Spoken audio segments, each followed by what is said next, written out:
بسم اللہ الرحمن الرحیم۔ حضرت انس رضی اللہ تعالیٰ عنہ بیان کرتے ہیں، رسول اللہ صلی اللہ علیہ وسلم نے فرمایا، طلب علم ہر مسلمان پر فرض ہے۔ کسی ایسے شخص کو جو اس کی اہلیت نہ رکھتا ہو، پڑھانے والا خنزیروں کے گلے میں ہیرے جواہرات اور سونے کے ہار ڈالنے والوں کی طرح ہے۔ مشکات المصابیح حدیث نمبر 218۔ حضرت ابن مسعود رضی اللہ تعالیٰ عنہ بیان کرتے ہیں، رسول اللہ صلی اللہ علیہ وسلم نے فرمایا، اللہ اس شخص کے چہرے کو تر و تازہ رکھے جس نے میری حدیث کو سنا، اسے یاد کیا، اس کی حفاظت کی اور پھر اسے آگے بیان کیا۔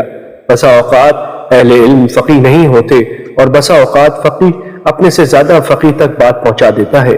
3 خصلتیں ایسی ہیں جن کے بارے میں مسلمان کا دل خیانت نہیں کرتا۔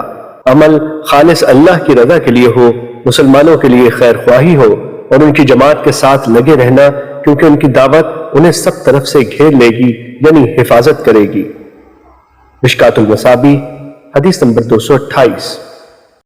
حضرت ابو ہریرہ رضی اللہ تعالیٰ عنہ بیان کرتے ہیں، رسول اللہ صلی اللہ علیہ وسلم نے فرمایا، جس شخص نے علم کے بغیر فتویٰ دیا تو اس کا گناہ اس فتویٰ دینے والے پر ہے، اور جس شخص نے اپنے مسلمان بھائی کو کسی معاملے میں مشورہ دیا حالانکہ وہ جانتا ہے کہ بھلائی و بہتری اس کے علاوہ کسی دوسری صورت میں ہے، تو اس نے اس سے خیانت کی۔ مشکات المصابیح حدیث نمبر 242۔